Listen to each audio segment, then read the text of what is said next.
Bonjour à tous, j'espère que vous allez bien. Aujourd'hui on se retrouve pour le deuxième et dernier tuto de Pâques de cette année.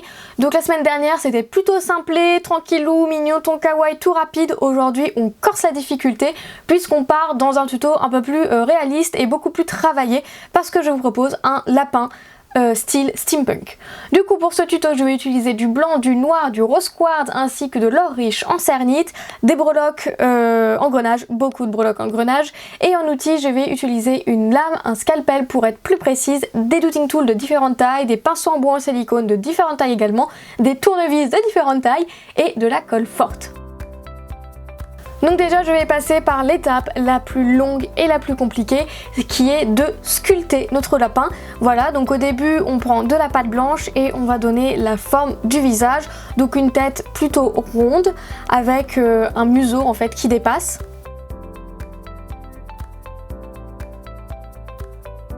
Donc voilà pour le moment ce que ça donne. Ensuite je passe aux oreilles, donc pour ça c'est plutôt simple, voilà je fais deux boulettes de blanc de la même taille. J'aplatis un peu comme une barbe à papa, donc vous voyez c'est plus fin aux extrémités et plus épais au centre du boudin.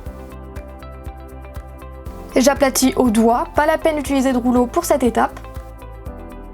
Donc je fais en sorte de leur donner la même forme. Sauf si vous avez envie de faire des formes différentes, hein, évidemment tout est possible.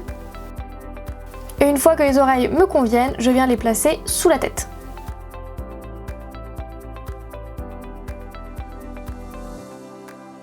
Je viens donner un petit coup de pinceau en bois en silicone pour fondre un peu les oreilles. Et ensuite je vais tailler la bouche. Donc pour ça je prends mon scalpel et en fait voilà j'enlève juste une partie de pâte au-dessous le museau. Et je viens fondre un peu les coups de scalpel avec un douting tool.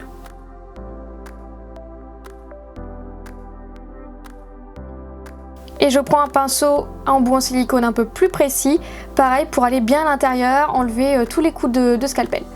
Ensuite je viens marquer l'emplacement de mes yeux, donc pour ça je reprends mon gros douting tool et je marque tout simplement l'emplacement de mes futurs yeux.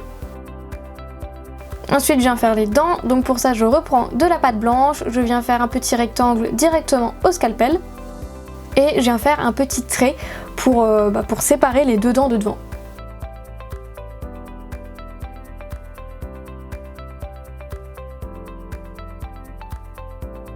Je les place bien, je viens fixer avec mon pinceau en bois en silicone pour être sûr que mes dents ne tombent pas.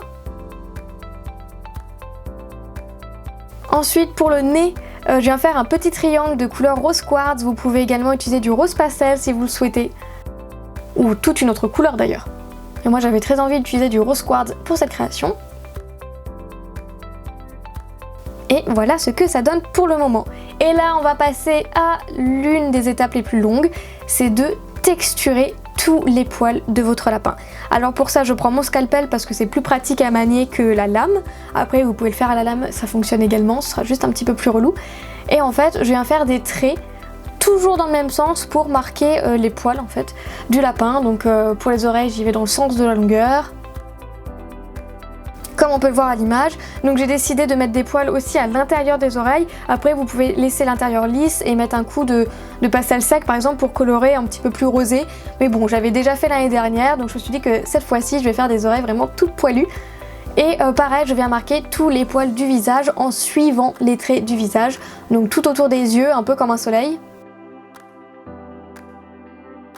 Donc au début je fais des traits un petit peu grossièrement. Et après je fais de plus en plus de traits et le but du jeu c'est de ne laisser aucune partie lisse. Si jamais vous avez une partie lisse ça va tout de suite se voir. Il faut vraiment bien tout texturer comme vous le voyez à l'image. Donc évidemment on ne texture ni le nez ni les dents, hein. Attention, juste vraiment que le poil. Ensuite je vais donner un petit peu plus de forme à mon lapin, donc pour ça je vais venir jouer avec les oreilles. Donc je vais en replier une un peu. Donc puisque je la replie je viens également texturer le derrière parce que sinon ça va se voir. Et pour l'autre oreille, j'ai décidé de la couper. Voilà, bah oui, on est dans un style un peu steampunk, du coup je peux me permettre de couper une oreille de mon lapin. Ensuite je viens mettre les yeux, donc pour ça c'est tout simple, je fais deux boulettes de noir de la même taille et je viens les appliquer avec mon douting tool. Et ensuite je viens rajouter un petit peu de déco avec de l'or riche en cernite. Donc pour ça je vais faire des points de suture pour l'oreille, donc comme s'il avait été recousu.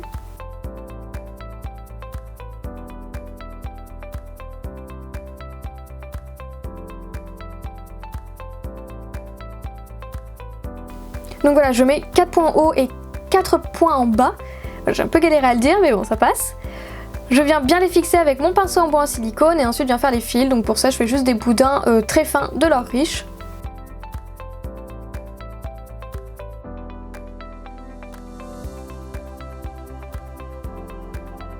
Voilà, ensuite je vais faire un peu comme ma tortue, je viens mettre des petits bandages. Donc pour ça j'aplatis encore une fois de l'or riche. Aujourd'hui j'avais très envie de faire or et blanc, je trouvais que ça allait bien ensemble. Et en fait voilà, je viens mettre un rectangle sur l'autre oreille. Et avec un tournevis, je viens marquer comme si ça avait été vissé en fait.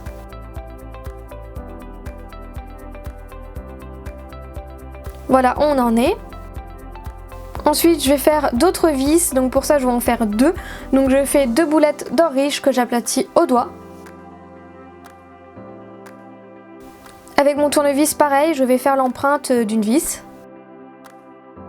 Et je viens les placer au niveau de la mâchoire. Après évidemment vous pouvez les placer où vous voulez. Moi c'est un peu pour répartir la déco. Et ensuite pour les moustaches, je viens marquer l'emplacement avec un petit tuning tool. Donc j'ai décidé de faire 3 points de chaque côté du museau. Et je viens faire des petites boulettes d'or riche, voilà, pour faire un petit rappel. Après si vous voulez encore aller plus loin, faire un peu l'esprit steampunk, robot, vous pouvez rajouter des clous. Voilà, un peu comme j'avais fait pour la tortue en fait, vous pouvez rajouter des chaînes, des anneaux. Voilà, là j'avais très envie de vous proposer autre chose que pour la tortue. Et une fois que ça vous convient, vous pouvez mettre au four à 110 degrés pendant 30 minutes.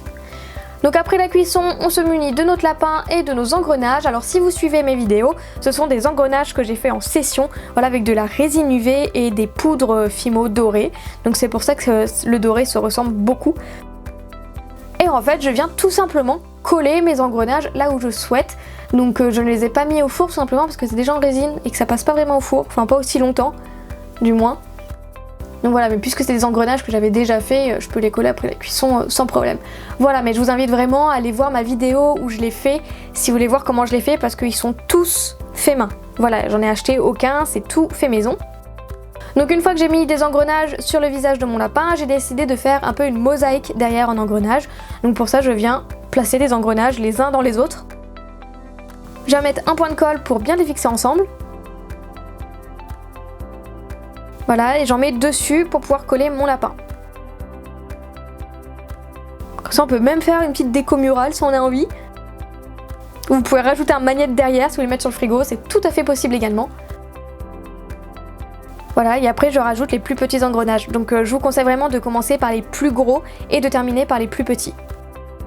Ensuite évidemment vous pouvez vernir votre création si vous voulez un résultat brillant. Moi pour une fois j'ai décidé de le laisser bien net et laissez bien sécher votre création. Et voilà, c'est enfin terminé. Donc j'espère vraiment que ce tuto de Pâques vous aura plu. Voilà, j'avais jamais fait de tuto un peu steampunk ou réaliste pour Pâques. Cette année j'avais très envie de le faire et j'avais envie de proposer 2 tutos vraiment très différents pour que tout le monde puisse trouver son bonheur. J'espère vraiment que ça vous aura plu et que vous aurez évidemment envie de le reproduire. En tout cas, dites-moi votre retour en barre de commentaires, je me ferai un plaisir de vous lire et je vous fais plein de gros bisous et on se retrouve bientôt pour une prochaine vidéo. Salut!